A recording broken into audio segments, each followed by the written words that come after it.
ইবলিস একটা বিরাট ভূখণ্ডের কিন্তু রাষ্ট্র ক্ষমতার মালিক ছিল। সারা পৃথিবীর শাসন ক্ষমতা চালাইতো আর জান্নাতে বসবাস করত। একটা ভূখণ্ডের শাসন ক্ষমতার মালিক ছিল ফেরাউন। কে ছিল? পৃথিবীতে দুই রকম হুকুমত জারি আছে। কয় রকম? দুই রকম। রাষ্ট্রীয় শাসন ব্যবস্থা এটা দুই রকম জারি আছে। কি দুই রকম? একটা হলো খেলাফাতুল্লাহ, একটা হলো আল্লাহ পাকের খেলাফাতের হুকুমত, আর একটা হলো খেলাফাতুন নাস, মানুষের খেলাফত। খুব ভালো করে বুঝবেন। একটা হলো আল্লাহ পাকের প্রতিনিধি আর একটা হলো জনপ্রতিনিধি। কি বলেন? এখন ঠিক বুঝতে পারবেন। একটা হলো গণপ্রতিনিধি, জনপ্রতিনিধি, আর একটা হলো আল্লাহ পাকের প্রতিনিধি। এই দুই রকম হুকুমত এই পৃথিবীতে জারি আছে। কেমনে হয়? সারা পৃথিবীতে যেগুলো ইসলামী রাষ্ট্র, সারা পৃথিবীতে 58টা বা 59টা, আর বাকি যে 400 মতো রাষ্ট্র আছে যেগুলো ইসলামী রাষ্ট্র না, সকল এই পৃথিবীর যত হুকুমত অর্থাৎ যে রাষ্ট্র ক্ষমতার যে মালিক, এটা কার হুকুমে হয়? আল্লাহ পাকের হুকুমে হয়। কে বলেছেন? এটা আল্লাহ পাক বলেছেন। কোথায়?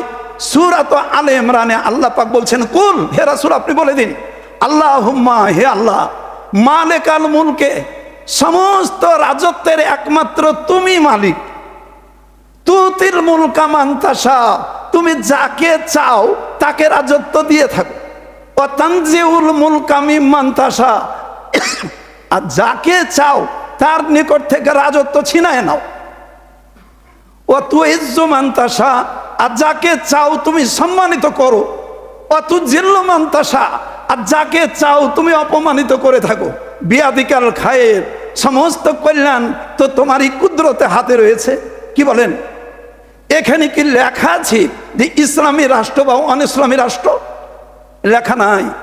অর্থাৎ এই সমস্ত পৃথিবীর মালিক আল্লাহ পাক। ইসলামী রাষ্ট্র হোক অথবা ইসলামী রাষ্ট্র না হোক, প্রত্যেকটা রাষ্ট্রের শাসন ক্ষমতা এটা আল্লাহ পাকই দান করেন। খুব ভালো করে শোনেন। ইবলিস একটা বিরাট ভূখণ্ডের কিন্তু রাষ্ট্র ক্ষমতার মালিক ছিল। কোন দেশের জানেন? সারা পৃথিবীর। সারা পৃথিবীর রাজত্ব তাফসীরে কুরতুবীতে আছে। সারা পৃথিবীর শাসন ক্ষমতার মালিক ছিল ইবলিস। কে করেছিল?